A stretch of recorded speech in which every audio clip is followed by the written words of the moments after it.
Good evening, folks, and welcome to the September edition of the Astroimaging Special Interest Group.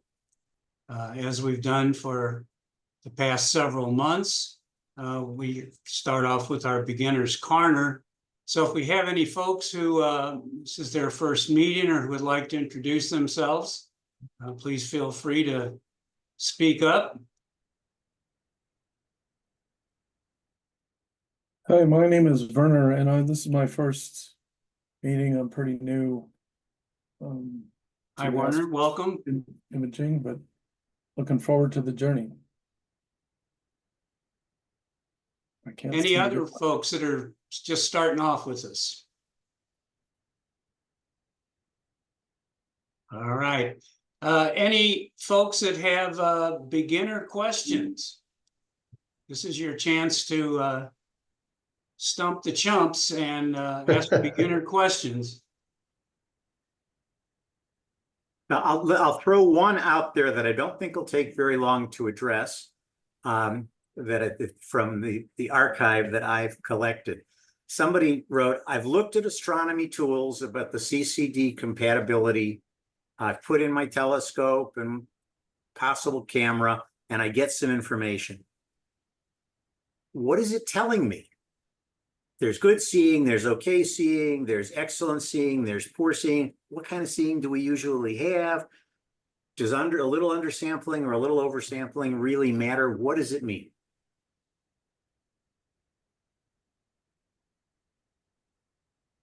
That's a great We're certainly going to touch on that in the talk tonight. If you're going to cover it, then I'm going to cover some of it. Yeah. all right. Then we can see if anybody has follow-up questions after that.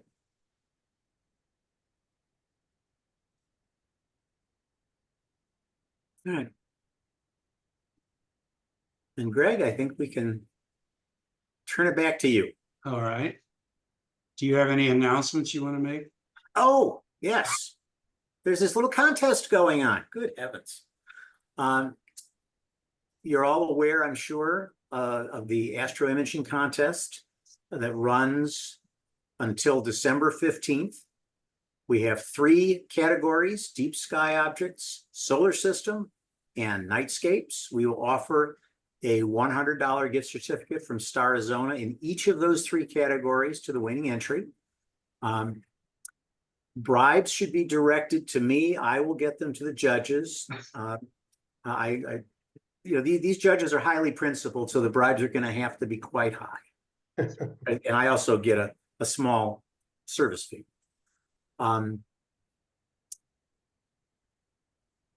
We've posted the information about the details of the contest, the criteria on which images will be judged, and so on. If you have any questions, I'm serving as the day-to-day administrator. So just shoot me a note, or better post a question on the forum so that everyone can see. We got a few entries in on the very first day. You've got until December 15th at 11:59 p.m. So go out there and make great images. Yeah, do that. This is your chance to score some $100 gift certificates, and if you're really clever, you might win all 3 of them, but I'll hold that against you. So any questions about the Astroimaging contest? Okay, you guys all know how contests work. You send in your best images with the required information, and the panel of judges will score them, and you'll find out shortly around the end of the year who the lucky winners are. So if you're thinking of a particular target for the fall that you have in mind, or the early winter, this is the time to put those hours in and maybe win yourself some cash, or at least a gift certificate. All right. Our main presentation tonight is Doug Summers, and he's going to tell us some of the interesting facts about the difference between mono and OSC cameras. So if you're ready, Doug, you can take it away. All right. Let's see if I can share my screen.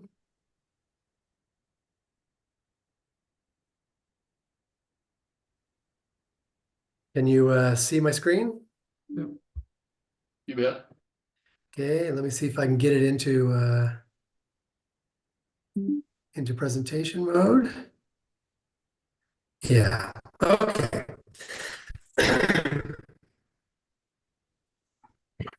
So I thought we would try and instill a little enthusiasm in our call today by having a discussion about probably the most contentious topic in our hobby, which is the idea of what should you be imaging with, mono with filters or one-shot color. And if you don't think this can be contentious, just go out and spend some time on cloudy nights or an astrobin and ask the question, which should I use? And wait for the fireworks, okay? Because this is a very contentious topic. And I think a lot of people, have been subjected to maybe some older, stale information. Some have been subjected to just outright fictions. And yet there's a lot of truth out there to some of these things as well. So what I'm gonna try and do today is give us a little taste for what's fact and what's fiction from my perspective about mono versus OSC. So let's remind ourselves quickly what we're fighting over, okay? This is a quad pixel, if you will, 4 pixels. And if you think about mono and OSC, there's only one difference, and it's just the presence or absence of this filter right here. The lens is the same, the photodiode is the same, the analog digital circuitry is the same. It's just this filter and its properties that cause so much contention about this topic. So I'm going to start tonight by giving you my reasons why you might want to think twice about mono. And to be fair, at the end of the talk, I'm going to come back and give you the reasons why I think you should be thinking about mono, okay? But I'm going to start with thinking twice. That's not to discourage people from using mono. It's just thinking twice, okay?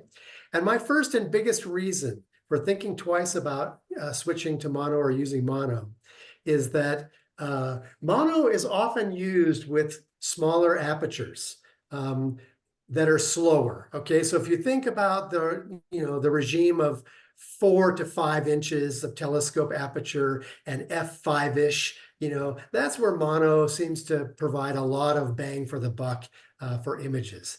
And if you compare that to an 8-inch hyperstar as an example, that telescope would have a 30+ signal advantage and half the airy spot advantage over a 4-inch f5 mono setup. So in my world, time equals signal to noise ratio. And so I think this is something to really think about, make you think twice.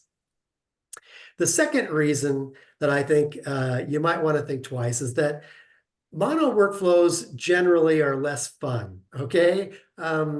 They're more complicated, and by that I mean more things can go wrong. And yes, Nina, you can automate all of your sequences, you can make everything go automated, but generally speaking, it's a little more complicated for a mono workflow and maybe a little less enjoyable.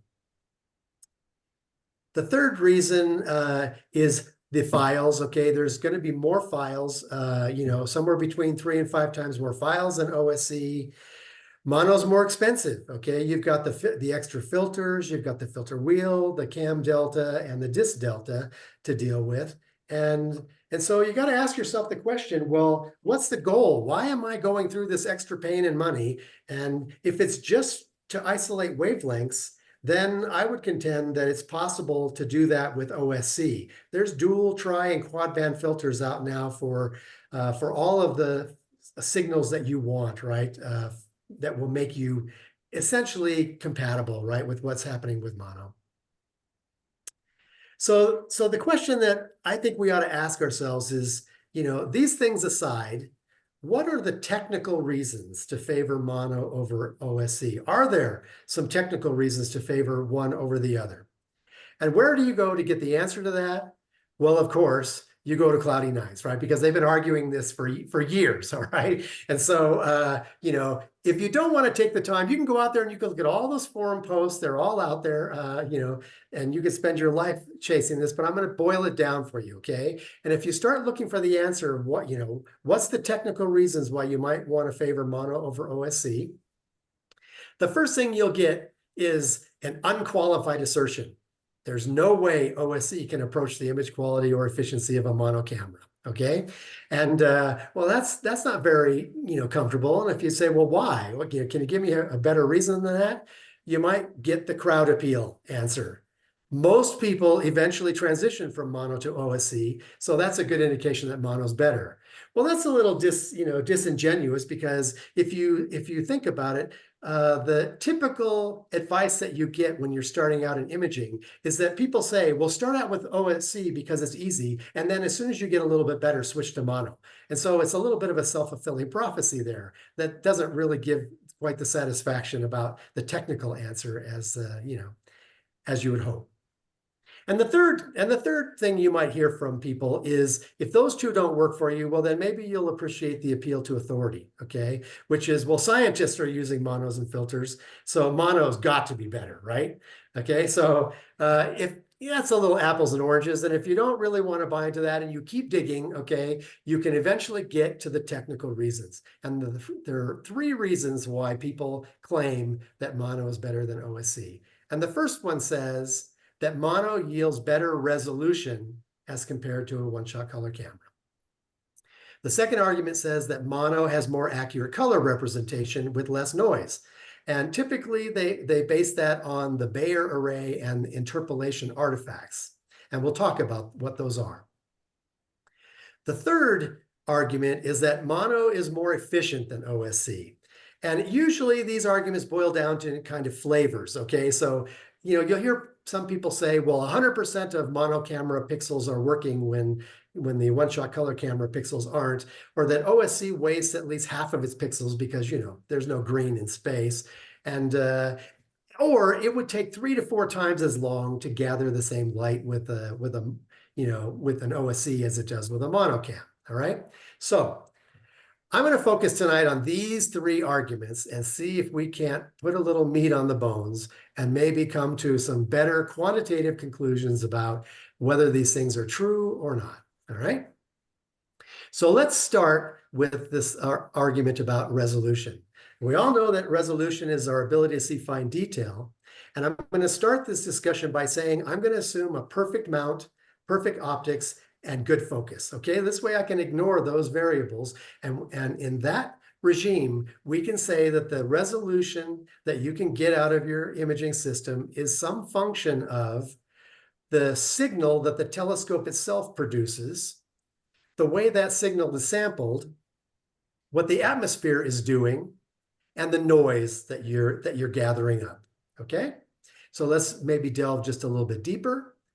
And I'm going to show you a laboratory. We're talking about diffraction now. I'm just talking about, we're not messing with seeing at the moment. We're just talking about what the telescope can produce. And what I'm showing you here is 3 representations of the same thing. It's the airy disk pattern, okay, the diffraction pattern of the telescope. On the left, you see an area here. This is microns by microns. And on the z-axis is the amplitude. And so you get a feel for, how much of this is the airy disk that you're looking at with the small little power wings on the sides. And here's a picture, if you were looking at an eyepiece, what that airy disk and its airy pattern would look like. And then on the right, you've got this cross section, okay, showing not to scale, but roughly speaking, what this looks like. And one of the important parts of this diagram here is this radius right here, this 1.22 lambda over d, where lambda is wavelength in meters and diameter of your aperture in meters. This is kind of an important number. We're going to come back to that. This is the radius. So the diameter of your airy disk is 2.44 lambda over d. All right. This is something to just remember because we're going to come back to it. So this is what your telescope can produce, and it can't do better than that. And now we need to talk about sampling that signal. So what we're going to do is we're going to take camera pixels and we're going to lay them down in the distance direction, okay? And they're going to sample the amplitude of this signal coming from the telescope. So you can see this pixel, for instance, is going to sample in this region, this pixel in here, and this pixel in here, and likewise on the other side of the radius. We've got 6 pixels here. But imagine if I were to take 1 pixel and try and use it to sample all the way over to like 2.5, humps there, if you will. Okay. If you undersample, what you're going to wind up doing with that pixel is you're going to take some kind of average of this, all right? And this gets you into trouble. And so if you insufficiently sample, what you're going to wind up doing is you're going to produce a signal that looks different than the original signal.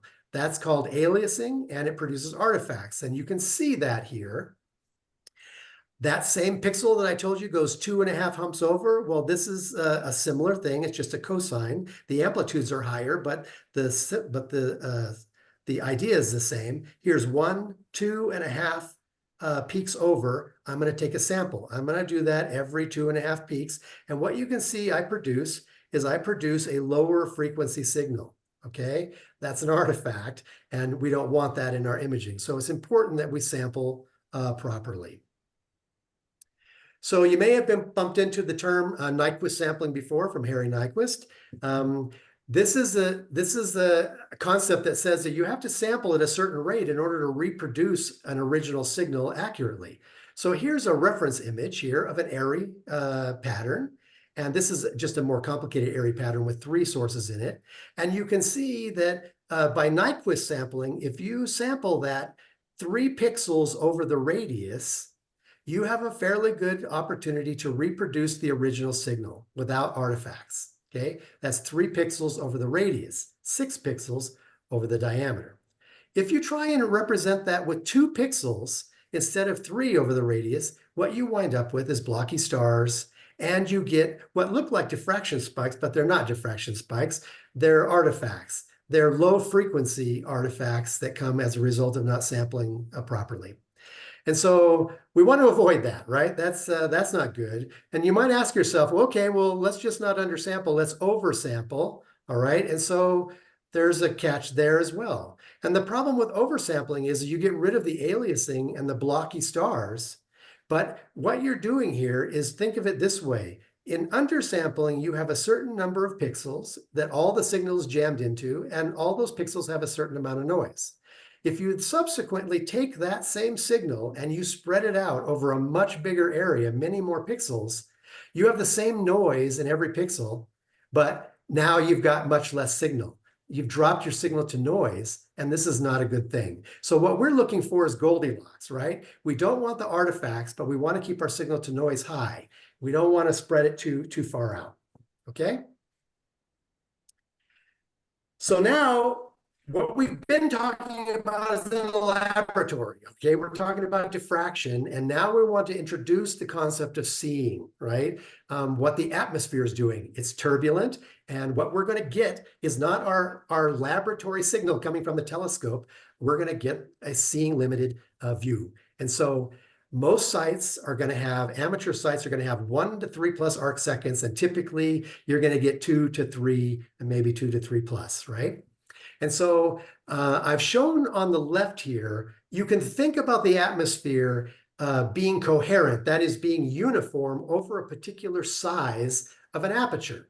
So if you want to think about 1 arc second seeing, you can think of that as being coherent or uniform over 100 millimeters of an air cell. Okay, that's like, imagine sticking a 100 millimeter lens over the top of your aperture, and then you can say, okay, well, am I diffraction limited or not? In a 2 arc second seeing regime, you have 50 millimeters for the seeing cell, okay? And so on and so forth. Down to 4, you're getting 25 millimeters. So as the seeing gets worse, the size of the air cells get smaller and smaller, and you have more and more of them over the top of your aperture, and that's why everything's falling apart, right? So you might say to yourself, well, I would like to be diffraction limited. I don't want to mess with seeing because it's messing up my view coming from the telescope. Let's be diffraction limited. Well, it gets tricky because let's say you've got 2 arc seconds of seeing, which is 50 millimeters for the air cell size. Well, 2 inches of aperture is 50 millimeters. And the problem is now we're back to that 2.44 lambda over D problem, okay? The airy disk that comes from a 2-inch aperture is 5 arc seconds. That's the smallest spot that a 2-inch aperture can produce. So it doesn't help you to be diffraction limited when the airy disk size is a lot larger than, than the seeing. there's a sweet spot in here. Obviously, you want to start coming down this aperture. You want to come to a larger aperture, which produces smaller and smaller airy disks.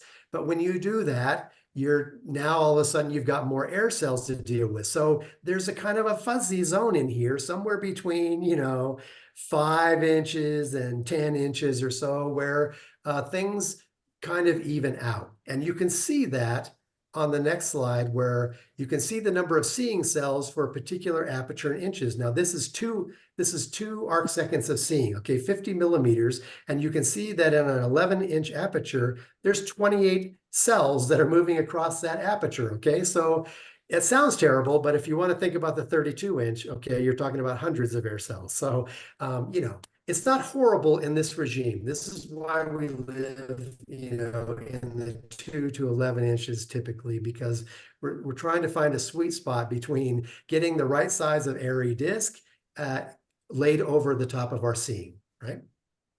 Okay, so we talked about this a couple months ago, image scale. And if you're trying to get resolution, you want a small arc seconds per pixel. You want to try and match up with what your telescope can do. And so you're going to need some combination of small pixels, that's in the numerator, or large focal length in the denominator, right? And some combination of that will give you the arc seconds per pixel that you're aiming for. And we're going to introduce a new thought here, and that is that we don't want to be Nyquist sampled. We're seeing limited, and so as a result, our seeing, we want to have 3 by 3 pixels over our best expected seeing. So for example, if you think your sight produces regular good 2 arc second seeing, then your image scale wants to be something like 0.66 arc seconds per pixel, right? What that does is that it gives you round stars, right? 9 pixels is enough to give you, in essence, a roundish star. The seeing is going to blur any artifacts because you're not completely Nyquist sampled, but it's going to keep the SNR reasonably high. So this is what we're going to shoot for, is 3 by 3 pixels. Now, what if you design for one thing, you go out and buy the camera, your telescope and your camera are now fixed, and you don't get the seeing that you designed for? Well, you can drizzle when the seeing is better than expected, right? That's going to produce a little more oversampling, and it's going to give you better detail at a cost of SNR, right? Because once you start to increase your sampling, you're lowering the SNR. If you don't have the detail's not there, and the seeing is worse than you designed for, well, don't keep that resolution. Give it up and keep the SNR, and so you can bin when that comes into play. All right. So let's take an example here. My RASA 11. My RASA 11 is a big aperture, so it's got a small airy disk size. That's great, 0.9 arc seconds. That's the smallest spot my telescope can deliver. Okay, I can't do any better than that, so it's not any good for me to have an image scale much better than that. My telescope has a short focal length, so I need really small pixels because, again, in the denominator here, my focal length is not very big, and so I'm going to have to compensate with really small pixels. The smallest pixel I can buy is 2.4 microns, and if you calculate that out, it comes out to 0.8 arc seconds per pixel. Well, we already said 3 by 3 pixels for our seeing says that scale is best suited for 2.4 arc second seeing. But I live in a place where I'm at high altitude and my seeing is always better than 2.4. And that's why I drizzle all the time. Okay, so hopefully that makes some sense. Let's put it all together on the resolution. Your scope's airy disk, okay, that 2.44 lambda over D, everyone should kind of know that number, all right? It's helpful to know that because it helps you kind of set what your performance parameters are. You can't get smaller spots than that. You can do it in software, you can drizzle, but the telescope itself isn't going to produce better than that. Apertures with small airy disk sizes are always seeing limited, okay? Everyone wants to be seeing limited. You don't really want to be diffraction limited because it's not going to, your airy disk size is going to be so big, it's going to be bigger than the seeing. So in general, we're all going to be seeing limited. You can measure the seeing. There's lots of ways to measure seeing, and probably the easiest way to measure your seeing is just look at your subs and take your smallest star and see how many pixels are there, then compare it to your pixel scale, and that will give you a good idea of whether you're oversampling or undersampling, and you can make an adjustments based on that. But expect 1 to 3 arc seconds. That's what everyone's going to get. Your pixel sampling, like we said, should be 3 by 3 over the seeing disk, not 6 by 6, which is the Nyquist-Airy diffraction pattern. Your imaging scale should be designed for the best expected sight seeing, right? I mean, figure out what your best sight seeing is and then try and hit that mark. This way you won't be adjusting too often. You can drizzle or bin, as we discussed, to adjust. And again, you're trading off detail for signal to noise ratio, right? One versus the other. Now, we haven't talked a lot about SNR. We did talk about how sampling, oversampling reduces, undersampling increases, but with artifacts. 2 months ago, we talked about sub-exposure time and subframe stacking as a way to help you with your signal to noise ratio. Okay, and finally, don't neglect, all right, your mount performance, optics, collimation, and focus. I said we weren't going to talk about that, but this is a quick way to destroy your resolution, is to not take care of how your mount is performing and how you're collimated and focused. Now, what didn't I talk about? Well, guess what? I didn't talk about the Bayer array at all. The Bayer array doesn't play here, okay? It doesn't impact your luminous resolution at all. The telescope signal, the sampling over that signal, the seeing, and your noise are completely what is driving the available resolution. The Bayer doesn't play. So this notion about, oh, you know, mono gives you better than OSC is not true. All right, so let's switch gears and let's talk about what really is a little more interesting, and that's color representation. So here we've got OSC on the left and we've got mono and filters on the right, and immediately you can see something interesting here, okay? On the mono side, if I put a, and I've got we're gonna use a 16 pixel camera here, okay, to do our comparisons. I'm gonna put a red filter followed by a green filter, followed by a blue filter here, and I'm gonna get direct measurements in every pixel. On the OSC side, that's not what's happening here. It certainly looks like what we're getting is in my 16 pixel camera, I'm getting 4 direct red measurements, I'm getting 8 green measurements, and I'm getting 4 blue measurements. Okay, now that doesn't look good on the surface. And so now we have to figure out, okay, well, how are we going to get to par basically with the way the mono's working? And so let's just review quickly how a Bayer camera works. And so this is considered, when you get an image from a camera with a Bayer array, you are getting a Bayered image. And we've got to go through and de-Bayer that image, and that's done with an interpolation algorithm. And for those of you who remember the difference between interpolation and extrapolation, okay, I'd rather do interpolation than extrapolation, and that's what we're going to do here. And so the way these things typically work, I'm going to describe a VNG, a variable number of gradients kind of algorithm. It's not precisely how VNG works, but it's close. And so you can imagine a scenario where I've got a blue pixel right here, okay? And I want to know what the green and the red values are. Well, what I'm going to do is I'm going to take a look at the neighbors. And these are the green neighbors of this blue pixel. And these are the red neighbors of the blue pixel. And I'm going to form a gradient from these multiple pixels. And then I'm going to use that as the value of the green and the red for this pixel. And I'm going to do that for every pixel that I don't have a direct measurement for. And what I'm going to wind up with is an array that looks exactly like this. Everybody's going to have a red, green, and a blue measurement, okay? Now, it's not a direct measurement, it's an applied measurement. And so the question we have to ask ourselves is interpolation sufficient, right? And is color resolution decreased, okay? Because it certainly looks like it is. So if we want to talk about resolution in proper detail, generally speaking, when you're talking about horizontal and vertical resolution, and we're talking about in a laboratory now, okay, we're talking about, let's put these cameras on a bench and measure them with the line pairs per millimeter. We have a little tool here that basically has a bright band next to a dark band with decreasing size, and they get tighter and tighter and tighter. And at some point, you lose the ability to differentiate between those bright and dark bands, and that's the limit of your resolution. And you can see here in the case of one-shot color imagine that I had a bright band in the red measurements. I've got a black band here and now another bright band. And you can do that both horizontally and vertically. And you can see that if the true signal were a dark band here, and instead what I'm doing is interpolating between these two values and forming a gradient, well, if this was really black, what's really going to show up for OSE is something that's brighter than black, okay? This means that in a laboratory, for sure, the mono camera has better color resolution than the OSC camera, okay? That's true for blue as well. Now it's weird here on the diagonal, okay, because you get a little slightly different effect here. And so here's, again, laboratory test pattern.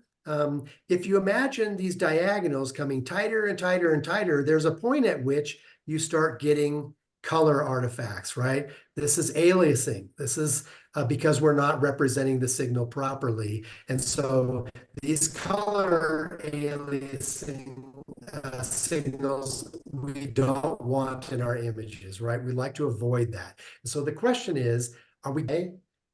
So in every presentation, there's a money slide. This is the money slide, okay? We're going to introduce seeing to this, and we're going to ask ourselves, what's the impact of the seeing? Now, I've picked here, this strategy that we've got going here is important. I've picked a 2.4 arc second seeing. That's totally arbitrary. I could have picked 1 arc second. I could have picked 4 arc seconds. What's important for 2.4 arc second seeing is that we're trying to maintain 3 by 3 groups. Okay, that's what we're trying to do. And so in this case is 0.8 arc seconds per pixel.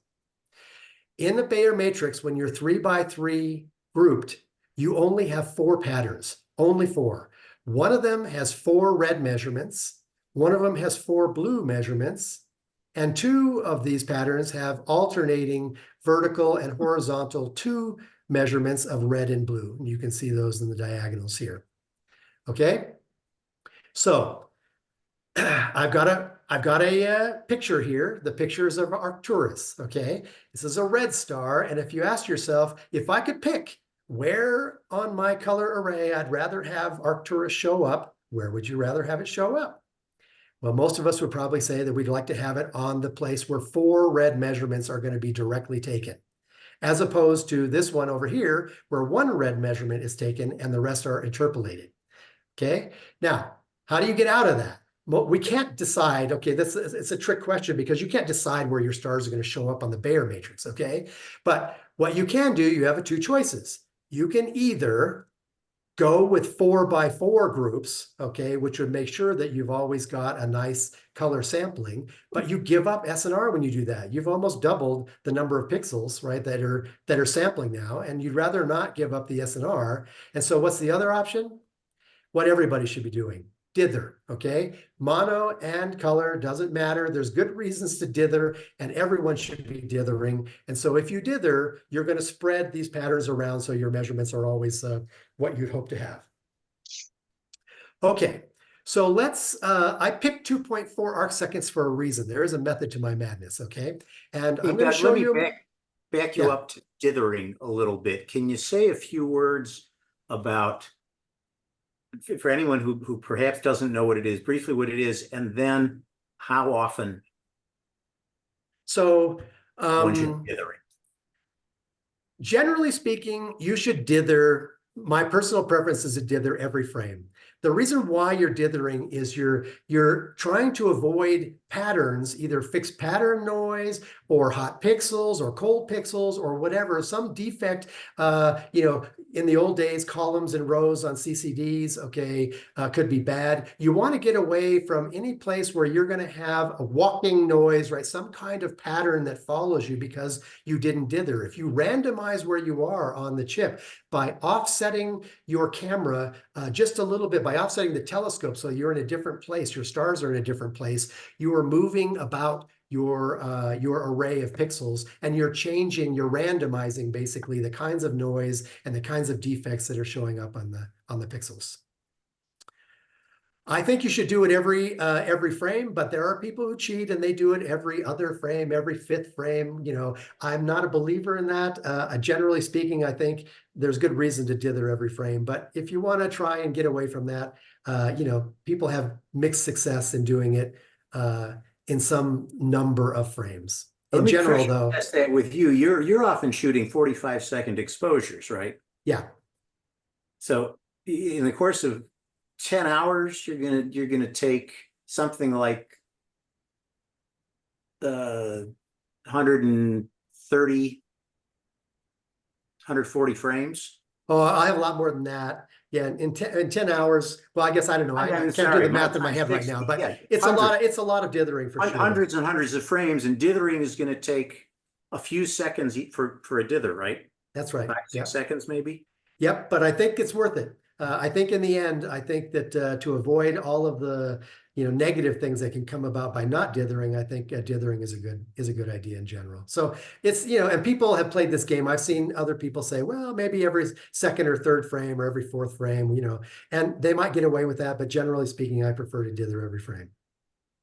Okay, so let me come back to this guy, and I'm going to show you a movie now. I picked this 2.4 arc-second scene because I found a YouTube video that I was able to analyze and find out that they were using a 5-inch aperture with an EOS camera. And so I calculated out, and guess what? The pixel scale is 0.8 arc seconds per pixel. All right. And I'm going to show you this movie now. All right. So and I'm going to skip ahead for a little bit.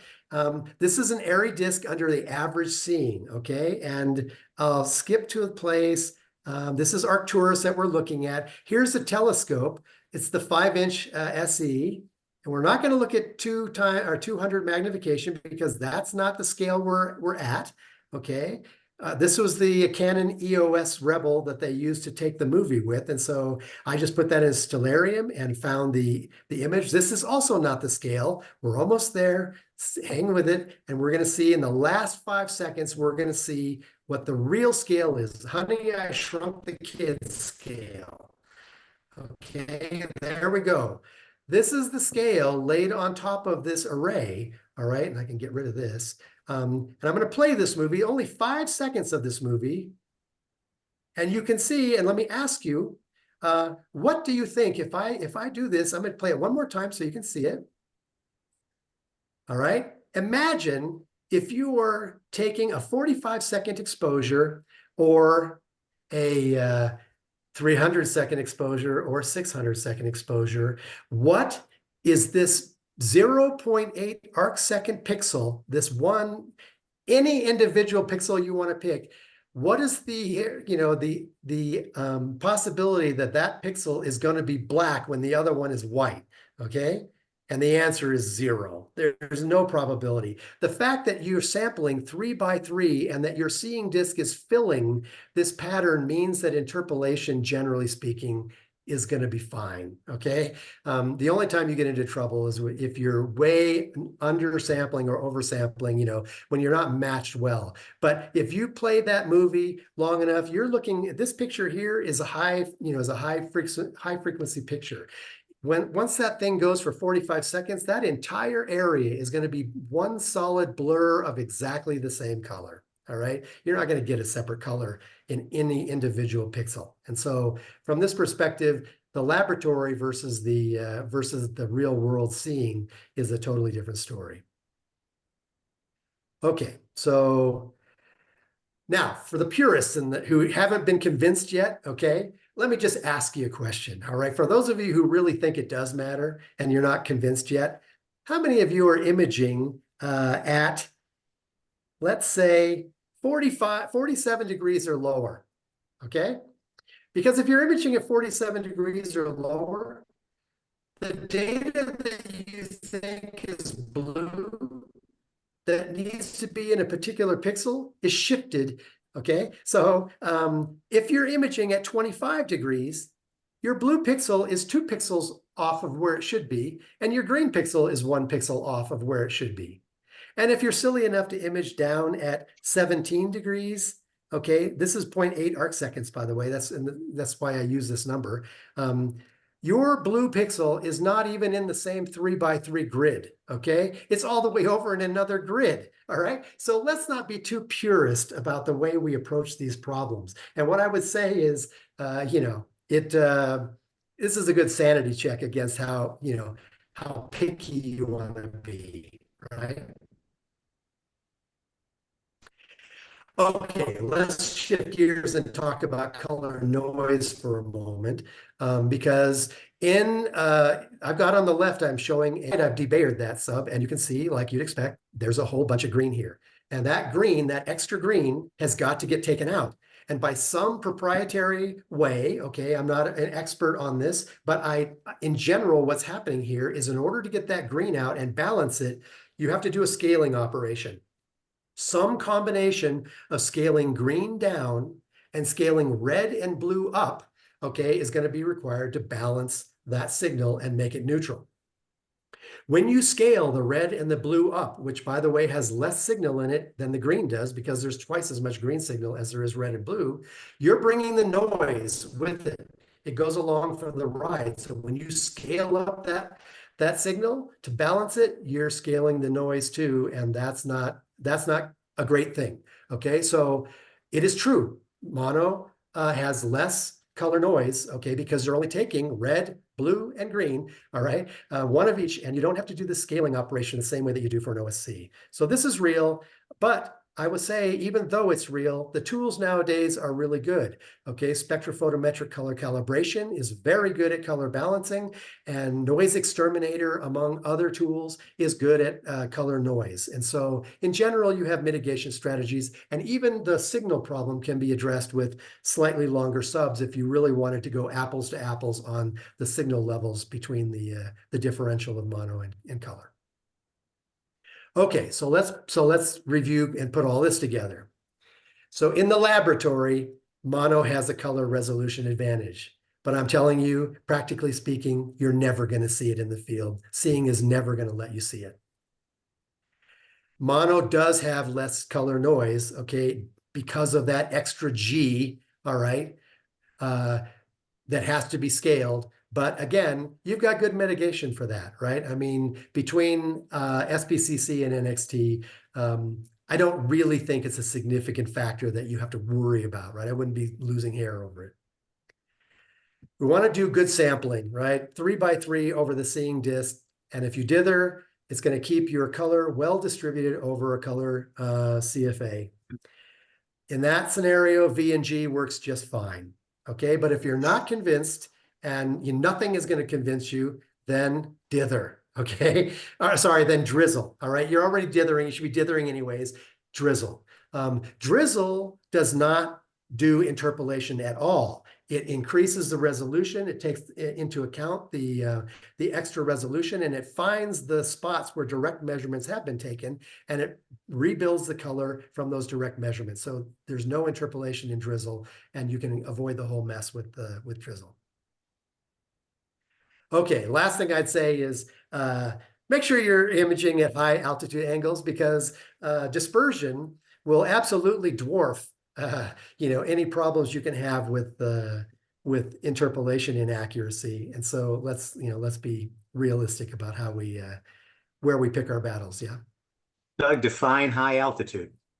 Well, like I said in that previous slide, website, I'll go back to it after, but I think about 50 degrees and higher is probably where you ought to be. Now, obviously in the south, you have no choice. You have to go low if you're going to go after a low south target, but then you want to be careful. You want to be watching for how far off your pixels have drifted, where the true colors are versus where they're supposed to be. Yeah. Okay. So now for the third and final argument, this argument about efficiency, all right? And I want to start this with an Einstein mind experiment, okay? Let's talk about a hypothetical 4-hour test comparison between mono and OSC. And we're not going to think about filter QE differences or anything like that. We're just going to take a look at these 16 pixel cameras, and we're going to ask ourselves, what would we expect? Okay, if we were going to guess what kind of signal we're going to get out of this 4-hour test from each of these cameras, what would we guess? I'll give you a second to think about it. And now I'll give you what I think a reasonable answer is. In 4 hours, because we have 1/4 of our pixels, okay, are direct red measurements, you might think, well, it's fair to assume that you're going to get about 1 hour of red data because you've got twice the number of green pixels. You get 2 hours of green and 1 hour of blue, right? And the same mono test for 4 hours, you just divide up the RGB, by 3, and you get 1.33 on each color. Now, that's not a bad going in sort of thought. Okay, we can do better than this, but as a starting point, that's not a bad place to think about the efficiency difference between mono and OSC. So let's see about how let's see if we can do a little better than this. So there's a myth out there that mono efficiency is always higher than OSC. And I'm gonna give you the reality check here, okay? If you want to go through and follow the threads through to their ad nauseum, you'll see that this has been exhaustively debated and it's been resolved by calculation studies. All right, and the answer, the spoiler alert, is that the efficiency is dependent on the imaging use case that you're using. So mono LRGB, okay, is absolutely more efficient than OSC. No question about it. The more L that you take, the more efficient it is. And that's because L has a higher transmission through the filter than R, G, or B filters has. No question about it. The less L you take, the closer to parity you're going to get. Now, this is not intuitively obvious at first blush, but mono RGB, and that is no L, okay? If you're just doing mono RGB, that can be less efficient than OSC. And you say, why is that? It's because mono filters typically have smaller bandpass overlaps than an OSC camera does. And mono filters sometimes have light pollution gaps. And you absolutely need those. In light polluted environments, you want the light pollution gap, but it's not needed in a dark sky. And so there are cases when mono RGB without L can be less efficient than OSC. Now, let's see why this disconnect is, why people have this problem envisioning how this works. And if you go out on the web and you look for a picture of how a Bayer matrix works, you're inevitably going to bump into this picture, okay? And there's a million other pictures that are close to it, but they all show kind of the same thing. And they show that red photons make it through the red filter, green photons make it through green, and blue make it through blue, and all the others are rejected, right? And do you remember that initial slide I showed about this picture with the cells in the Bayer matrix? Look at the text. A filter that passes only red, green, and blue colored light, okay? This is what people think about how a Bayer matrix works. But guess what? That's not how a Bayer matrix works, okay? So let's take a look and see what really happens, all right? We can forgive the mono people for thinking that a Bayer works the way they think it works, because if you look at a mono filter, all right, and I've just picked two, classic filters, an Optolong and an Astronomic, you can see that mono filters have nice sharp rises and drop-offs. Here's a big light pollution gap. And look at the overlap here, pretty small, okay, skinny little overlap. The Optolong has no light pollution gap, but it's got the same skinny overlaps, all right? Well, compare that to a Bayer, okay, and look at the overlaps. Huge difference, all right? There's a big difference between how a dye filter works and how some other filter, whether it's interference related or what have you, works. And there are implications for that, okay? And so, without getting into a big argument, let's just say that it's complicated, all right? Not everyone agrees how much overlap is a good thing, all right? But there are two implications. One of them is for color. When you start overlapping blue sees green and green sees blue and vice versa for red and for green, okay? In a color sense, you can pull out colors that you would not be able to pull out if the bands are too close together. So yellows and oranges, okay, are better in OSC, and cyans are better in OSC than in filters where the band passes are not overlapped as well. The other implication for a Bayer is this idea that, well, not all the pixels are working. Well, guess what? All the pixels are working. They may not be working to the same extent, but they're working.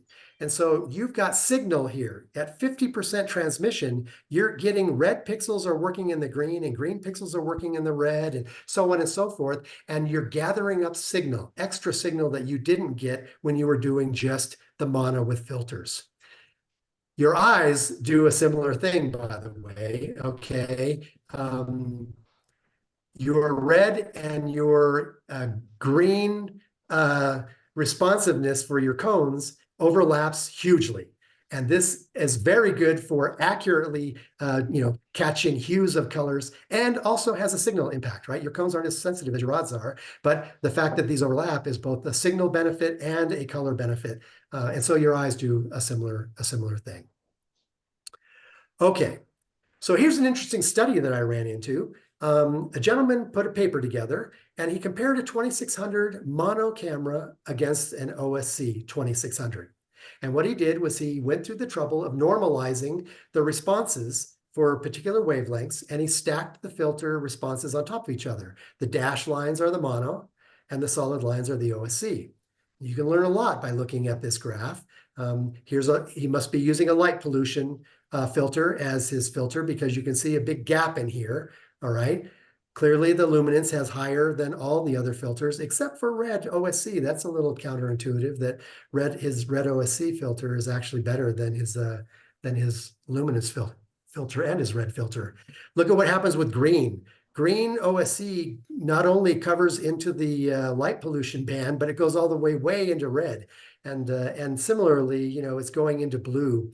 And blue goes into green. So it's interesting here. Now, he came to what I would consider to be a somewhat defective conclusion. He tried to say that the human eye is only capable of differentiating about 3 dBs of signal difference. And so he said, well, blue, yes, you could tell, but green and red, you can't.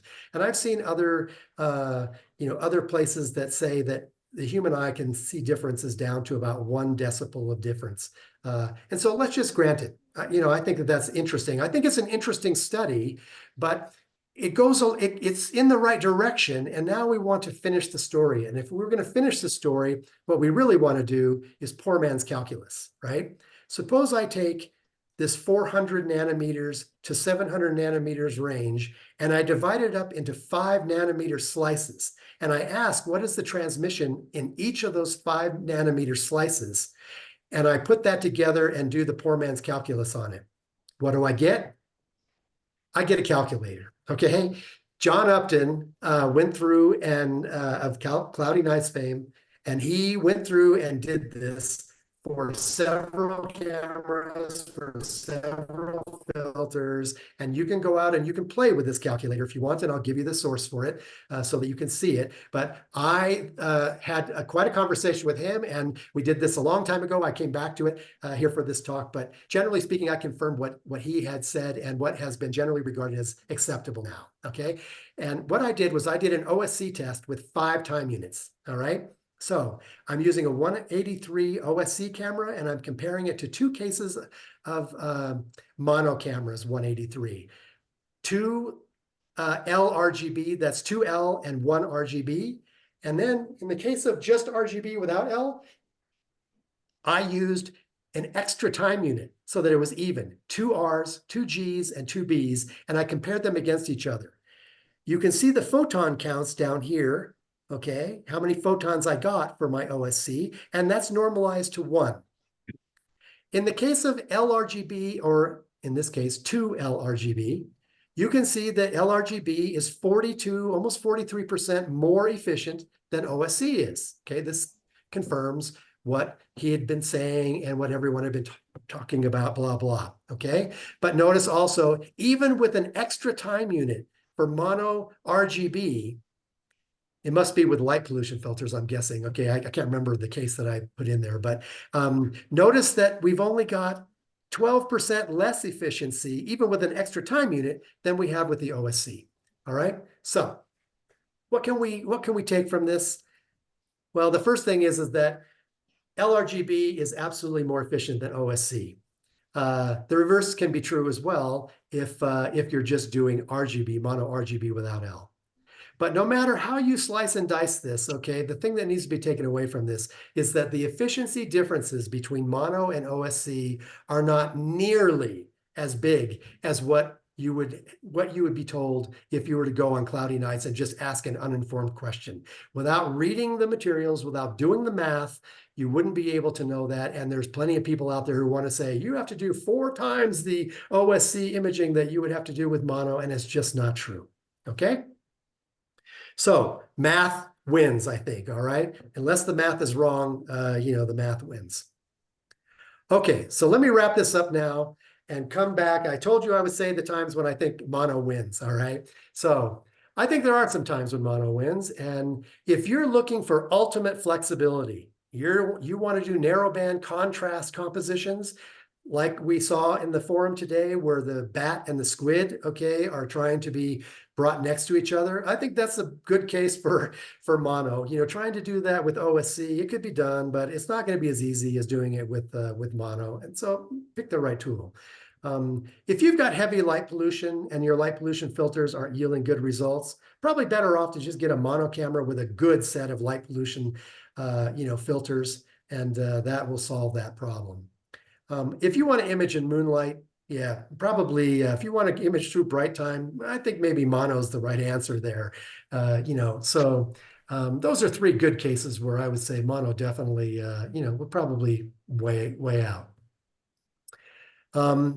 However, in a dark sky, and given that we're all seeing limited, the differences are diminishingly small. Yeah, it's not, they could even reverse on you, right, because of the light pollution filters.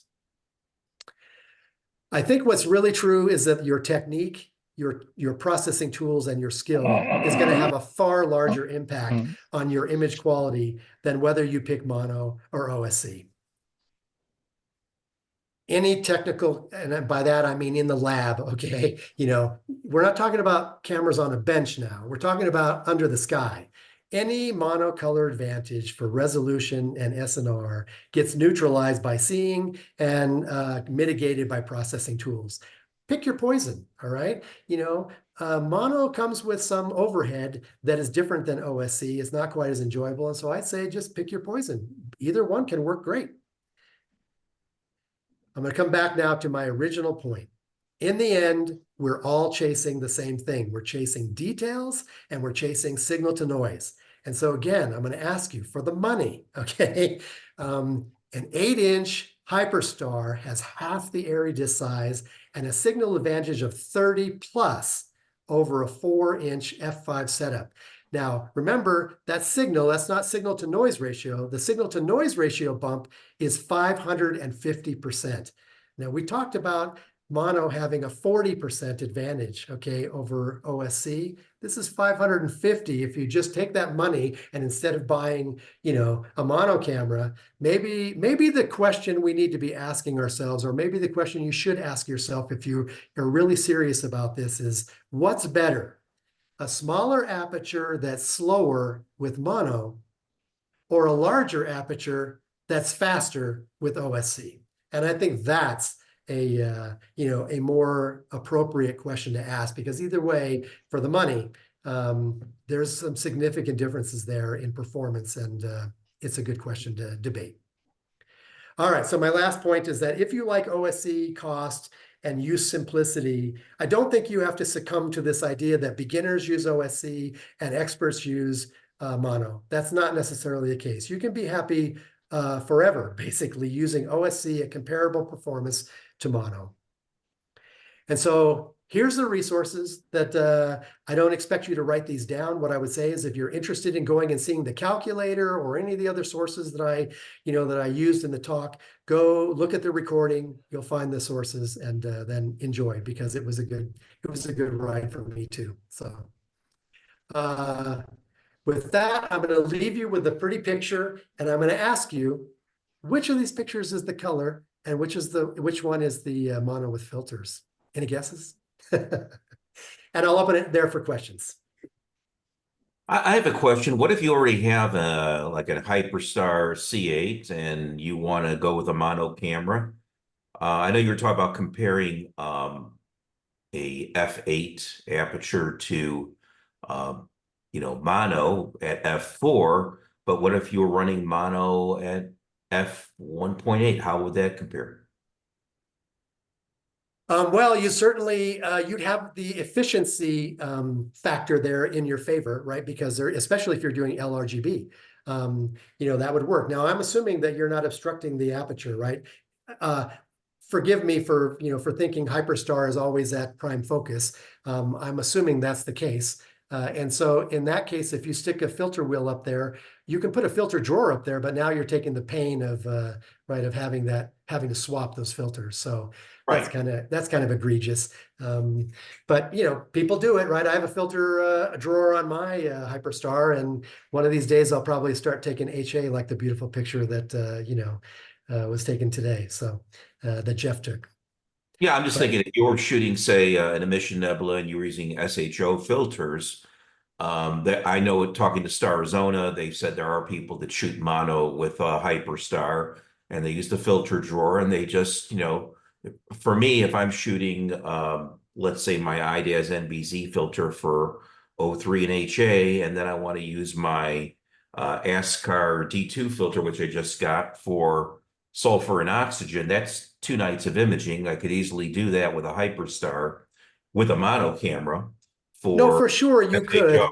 for But SHO. again, back to the original point that I made about, kind of the downfall there, it's more complicated. Now you have to be swapping filters. There's more chances for things to go wrong. And, I like the Nina approach where if you do have a wheel, most of that can get automated, but even then you have things that can go wrong. So anytime you're swapping filters out and having to take, long series, you open the door for more possibilities of things to go wrong. Yeah, I agree. And It definitely can be done. if I were to go to mono in the future, then I'd get a wider field type imaging system, get a filter wheel and automate the whole thing through the ASI here, which I could easily do. So yeah, I understand that. No, I think for sure the original point I made was about speed. If you're going to spend extra money, right? Because it is money, right? We're talking about good filters and a filter wheel and all the other things that go with the disc and extra files and what have you. Maybe people who are just starting out want to be thinking about, should I spend that money on a filter wheel for a smaller aperture, or should I go faster with a larger aperture? And I think that that's a fair question, right? Yeah, and I actually purchased the S-Card D2 with the idea that I was going to use DB extract and PixInsight and split those images up. And now I have 3 black and white channels, S, H, and O as a result, and then see how those results work out. And if they work out, I won't need to get a mono camera. Yeah.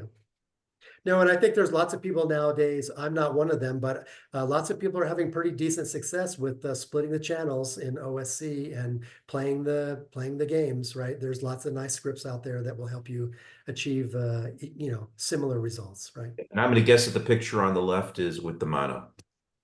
Okay, anybody else want to guess? It's a trick question, by the way. You should never compare two post-processed images to each other. It's just not fair. The seeing could be different. The telescopes might be slightly different. There's so many variables that could be different. It's a really unfair comparison to try and do that. If you really want to compare, you need to have the same telescopes, the same cameras, or the different, OSC and mono next to each other on the same night, and then you could maybe get to the answers that I described. But in reality here, I'll tell you the answer. The answer, the left is the one-shot color, the right is the mono with filters. And you can see that it's not completely fair. They're the same size telescope, the same hours, but the seeing clearly must not have been the same between the two telescopes, because the left image, the resolution is higher than the right image. And also whether they use BXT on their image or not is, I don't know, but BXT was used on the left. And so the resolution in general is just higher on the one-shot color image here. And again, not a fair comparison. So trick question. I'll toss out the anecdote. I've worked with a one-shot color for 3 years, and I've just started in the last few months working with mono. And so I had 2600 and 294 with the one-shot and a 183 now. with the mono. The first few galaxies I took this spring, I found the mono rendered blue much more, I'll say, pleasingly to me than the 2600, which surprised me because I think 2600 is a better camera. It's a more modern sensor. Well, you saw in that study that I showed, right, that paper, that blue sensitivity in the 2600 camera is for OSC is not that great. Yeah. Yes. So it was just an anecdote that struck me.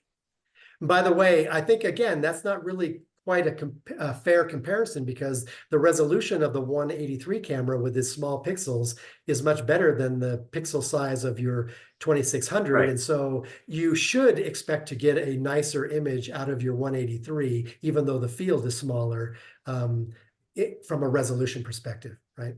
Now, I also found I did have some 2600 images of one galaxy that I took with the 183, I think it was M51, and I zoomed in on the dot of the question mark with 2 frames, raw subframes.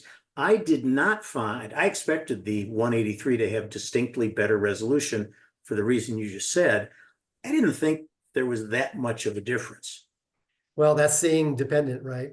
Again, if you were on a mountaintop, you would absolutely know the difference. But if you're in your backyard or at CAC and the night is not great or whatever, then yeah, it may be that, Right. Again, the Honey, I Shrunk the Kids thing, I think people don't have in their minds the scales of these things, right? And when you start talking about each pixel is only 1/3 of the seeing disk, pretty hard to get down to that level of scale and say that you're going to see lots of differences unless the seeing is superb. And this is where mono can take off on you, right? If you've got a mono camera and you are at high altitude in a dark site, wow, well, you're going to potentially do better. But there's so many factors that come into play, the pixel scale being one of them. Yeah. Okay, did we do it? I will come out and I will stop the share. All right, are there any additional questions for Doug? I've got a general question. Since you were talking so much about filters, what's your opinion of a quad band? I'm intrigued.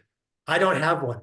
I think I've looked at them before, and I believe the idea of them is solid, right? It seems like it would be just fine.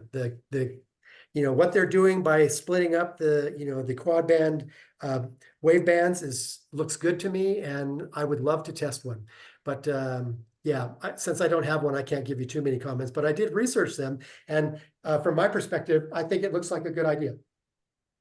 I wouldn't be at all afraid to try it. Yeah.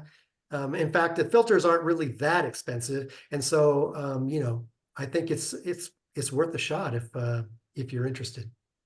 Well, I am, because I got to get some data from another site, and I said, well, what's a quad band? So I just pulled it down, and it actually turned out a pretty good picture. Yeah, no, I think if you look online, you can see some nice pictures taken with those quad bands. You fear a little bit about marketing, but if you can find them on Astrobin and what have you, then those are good comparisons to make.